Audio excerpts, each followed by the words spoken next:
Assalamualaikum warahmatullahi wabarakatuh. Balik lagi dengan saya Novianto Ramadhanu. Di pertemuan sistem operasi ketiga ini kita akan ngebahas tentang gimana sih cara ngebuat program bahasa C di Linux. Pertama kita harus kenalan dulu nih sama bahasa C. Kayak tipe datanya itu apa aja sih di bahasa C. Jadi di bahasa C itu tipe datanya itu ada int, long, float, double, dan char. Dan di bahasa C ini ada yang disebut dengan format specifier.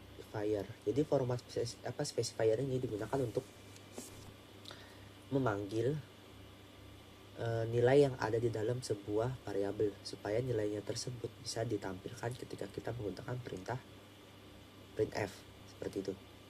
Kemudian di bahasa C ini tuh ada header. Jadi header ini tuh fungsinya sebagai import. Mungkin kalau kalian udah belajar Java mirip seperti fungsi import. Jadi header ini tuh di dalamnya tuh ada berbagai macam perintah-perintah gitu yang bisa kita pakai. Nah, jenis file header itu di sini sebenarnya banyak, tapi sini ada 6 yang umumnya dipakai, yaitu iostream.h. Iostream.h ini itu berguna untuk input output, tetapi yang digunakan itu perintahnya cin dan code. Kemudian stdlib.h. stdlib.h ini fungsinya sama seperti iostream, tapi perintah yang digunakannya ini itu scanf dan printf. Kemudian ada conio.h, stdlib.h, string.h, dan math.h. Itu fungsinya mungkin bisa kalian baca sendiri. Kemudian di bahasa C itu juga ada perulangan. Ada 3 jenis, yaitu for, while, dan do while. Kalau sebelumnya kalian sudah belajar Java, mungkin kalian sudah umum dengan ini karena sama aja. Untuk bentuk umumnya dan untuk logika perulangannya itu sama. Untuk for itu pertama kita harus inisialisasi, kemudian syarat perulangannya maksudnya mau berapa kali mengulang, dan kemudian iterasinya atau perubahan nilai. Yang diinisialisasinya itu mau bertambah atau berkurang, seperti itu. Untuk while itu untuk umumnya while, kemudian kondisinya seperti apa, baru di dalamnya statement. Agar perulangan while ini itu bisa berhenti di dalam statementnya itu kita harus masukin iterasi agar kondisinya ini itu bisa bernilai false, seperti itu.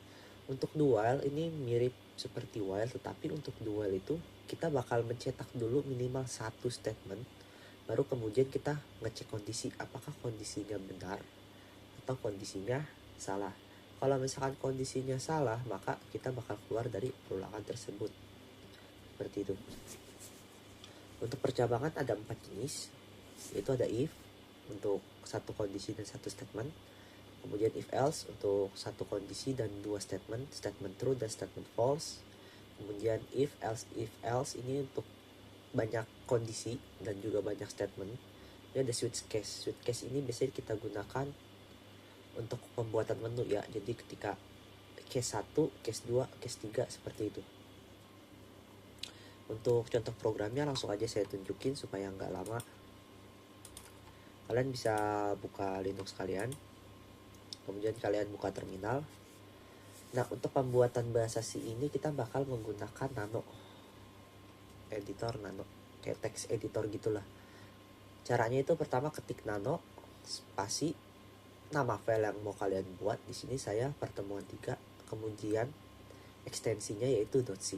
Kalau udah kalian bisa enter. Nah, nanti bakal muncul seperti ini ya. Nah, di dalam sini kalian tinggal menuliskan program bahasa C yang ingin dibuat. Ini kalian bisa ikutin program saya yang sudah saya buat. Nanti bakal saya jelasin sedikit. Kalau misalkan kecepatan mungkin bisa kalian pause.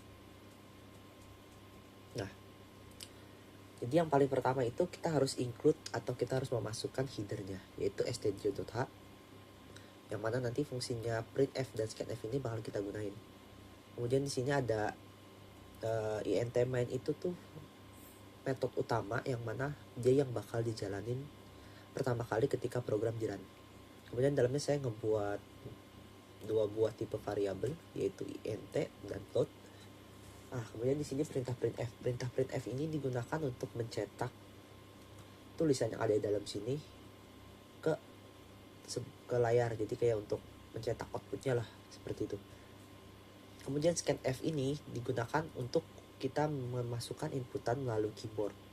Nah, persen ini tadi kalau kita lihat ini format specifiernya. Untuk tipe data int kita lihat di sini kan variabel mil itu kan tipenya int. Jadi agar nilai dari variabel mil ini bisa tersimpan, kita harus pakai specifier. Jadi nanti kita bakal menyimpan apa yang kita inputkan ke dalam si variabel mil ini. Kemudian kita bakal menggunakan switch case mil. Jadi case 1 apabila case 1 bersifat true, atau misalkan kita mencetak menginput angka 1, maka di sini dia bakal menuliskan program luas lingkaran. Nah, fungsi scanf ini di sini %f ini sama format specifier, gunanya agar kita bisa memasukkan nilai ke dalam si variabel R ini. Kemudian kalian pasti tahu gimana gimana rumus luas segitiga. Nah, selain untuk menginput, format specifier ini digunakan untuk mengambil nilai si variabel L agar bisa kita cetak di layar menggunakan perintah printf kayak gini. Jadi kita %f. Nah, maksudnya %f ini supaya nilainya itu nilai belakang komanya itu nggak banyak kayak gitu. %f, kemudian di sini L. Jadi nanti %f ini bakal diisi oleh nilai dari variabel si L ini. Kemudian untuk case kedua ini perulangan untuk membuat segitiga siku-siku. Mungkin kalian juga udah paham ya. Jadi ini untuk siku-siku kebalik. Jadi pertama itu untuk nilainya 5, dimana nilai I-nya itu lebih besar sama dengan 1. Iterasinya itu I min, berarti setiap pengulangan nilai I-nya itu akan berkurang 1. Nah, kemudian di sini ada J. J-nya itu sama dengan 1, dimana nilai J-nya itu lebih kecil sama dengan nilai I dan J++. Karena di sini J-nya itu kan 1 dan nilai I itu 5, maka di perulangan pertama J-nya itu akan mencetak bintang sebanyak 5 kali.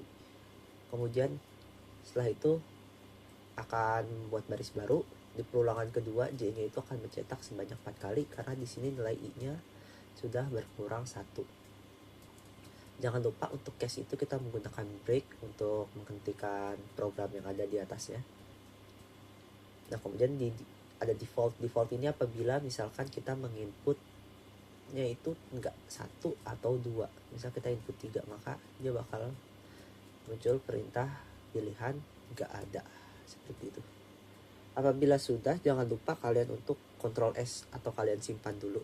Kemudian kalian ketik Ctrl Z untuk balik lagi ke terminalnya. Untuk mengcompile-nya kita bisa menggunakan perintah gcc -o, nama file kalian, nama file, kemudian nama file .c, seperti itu. Kalau misalkan kalian belum ada gcc, kalian bisa install dulu seperti biasa, sudo apt install gcc ya, kayak gitu. Kalau untuk runnya // kemudian pertemuan 3. Nah, di sini kita bisa lihat luas lingkaran. Misal saya masukin angka 7, maka luasnya 154. Kemudian saya run lagi segitiga, maka akan membentuk segitiga siku-siku kebalik. Mungkin cukup sekian untuk pertemuan minggu ini. Mohon maaf apabila ada kurang. Kalau misalkan ada yang bingung, kalian bisa tanyakan di sesi Gmeet ataupun bisa langsung WhatsApp ke saya. Kurang lebihnya mohon maaf. Wassalamualaikum warahmatullahi wabarakatuh. Terima kasih sudah menonton.